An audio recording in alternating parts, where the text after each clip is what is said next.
This audio reading is from the book Christ's Incarnation, The Foundation of Christianity by Charles Spurgeon.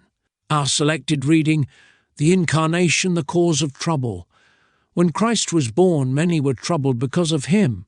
Matthew says that Herod was troubled, and all Jerusalem with him. It is an unusual thing to hear of a king being troubled by a babe. Proud Herod, the fire-eater, troubled by a babe in swaddling bands, lying in a manger. Ah, me! How little is the real greatness of wickedness, and how small a power of goodness may bring it grief.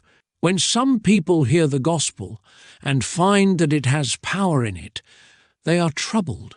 Herod was troubled because he feared that he should lose his throne.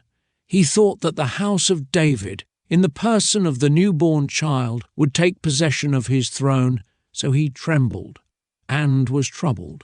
How many there are still who think that, if religion be true, they will lose by it. Business will suffer.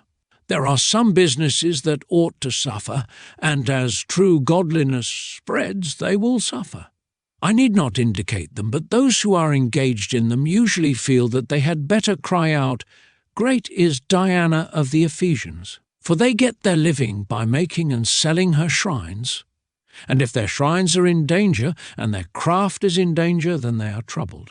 I have known men who have been ringleaders in sin, and they have thought that they should lose some of their followers through Christ's coming, so they have been troubled. But all Jerusalem was troubled with Herod. Why was that? It was most probably because the people thought there would be contention. If there was a new king born, there would be a fight between him and Herod, and there would be trouble for Jerusalem.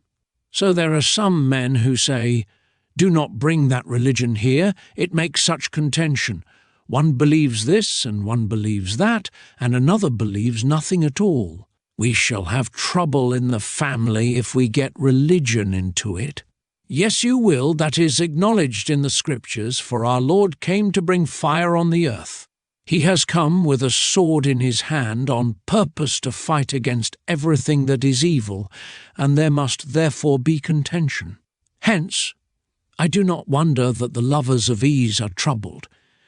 Yet it is very sad that the gospel, which is meant to be good news to men, should trouble them, that the heavenly offer of free grace should trouble them, that to have heaven's gate widely opened before them should trouble them, that to be asked to wash themselves, or to be washed in the blood of Christ, should trouble them.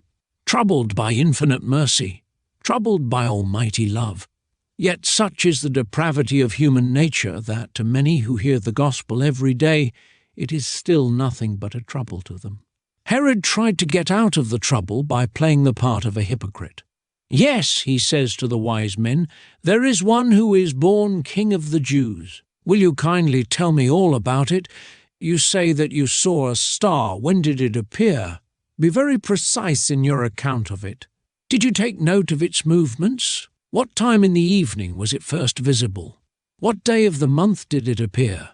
Herod is very particular in getting all the information that he can about the star, and now he sends for the doctors of divinity and the scribes and the priests, and he says to them, "When ought this Messiah that you talk about to be born? And where ought he to be born?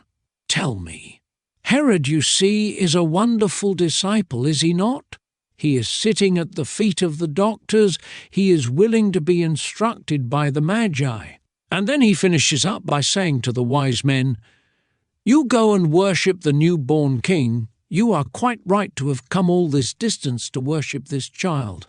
Be particular, too, to take notes as to where you find him, and then come and tell me about him, that I also may go and worship him." So we always find that where Christ is, there is a Herod or a Judas somewhere near. If the gospel comes to any place, there is a certain number of persons who say, "Oh, yes, yes, yes, we shall attend that place." I know a certain town where there is one true preacher of the gospel who has won many to Christ, but there are a great many who go there who know nothing at all about Christ. A certain number of people would think that all was wrong with them if they did not hear sound doctrine. But all the while they have made up their minds that sound doctrine shall never change their lives and shall never affect their inward character. They are hypocrites, just as this man Herod was. They will not have Christ to reign over them. They do not mind hearing about him. They do not mind acknowledging to a certain extent his rights. But they will not yield allegiance to him. They will not practically submit to his rule and become believers in him and followers of him. This concludes our reading. Thank you for listening.